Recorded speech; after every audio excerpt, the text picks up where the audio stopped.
Hello, we're going to be presenting the liver, specifically the regeneration of the liver. I'm Morgan.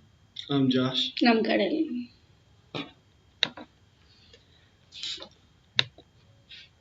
Alright, so the problem that we have is that a lot of the population has liver disease, and liver disease has the side effects such as fatigue, nausea, poor appetite, discomfort or pain, intestinal bleeding, or abdominal distension.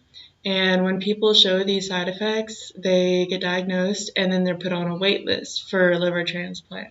On this wait list, it's not a first come, first served basis.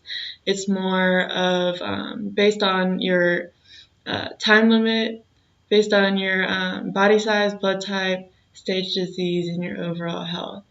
And most people don't even get to the end of the waiting list before they get kidney failure. Our goal of the study is to scientifically invent a liver outside of the human body that could be surgically implanted in patients. In order to accomplish this goal, we will extract cells from the liver included in the PowerPoint and conduct research on stem cell growth. The scientific community would benefit from improving the health of thousands, and the health community could depend on science rather than depending on that waiting list.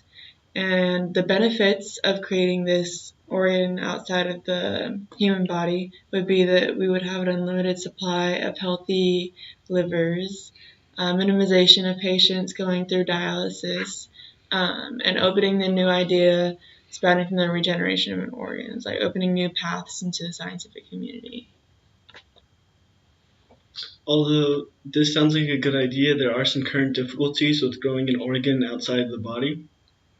Some current difficulties are that the liver or the organ that we're trying to grow outside the body grows accustomed to a microenvironment, and when it gets placed inside of the body, the cells tend to die off and aren't used to where they are newly placed, and they go into failure.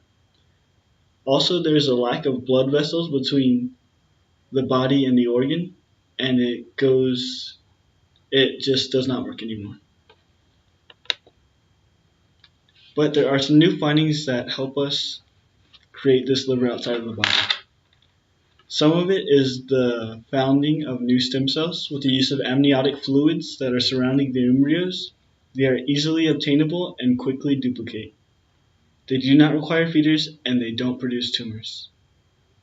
And new research has been found to add blood vessels into fake organs by using them in a live animal first. Our research question is, how can an organ be invented outside the human body, and if it can, will it still work within the body?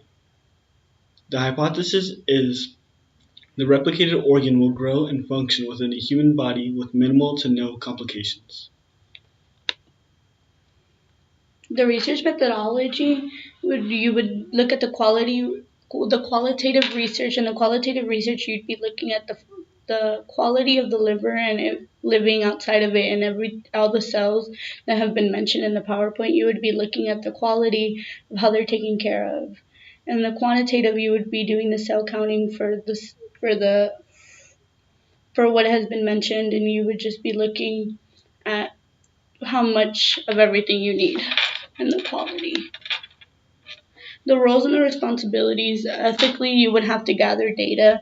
You would have to buy cells from someone that is known, for the fact being that you wouldn't want any gray area. You wouldn't want any place where people can question you if anything does go wrong.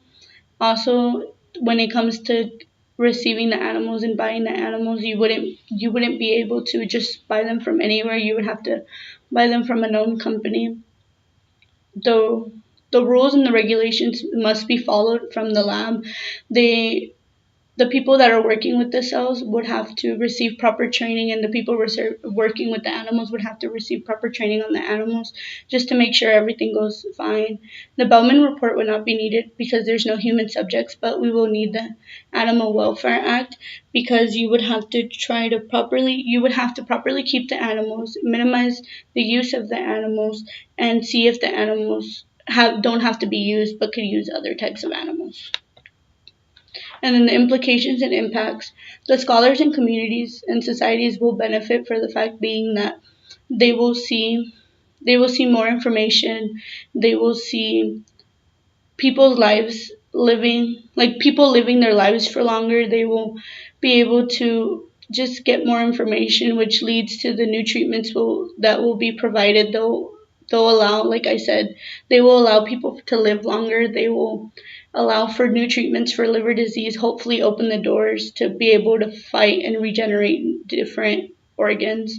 And the new information will educate the community for them to see that it's not that easy to regenerate an organ. Yeah. Thank you. Thank you.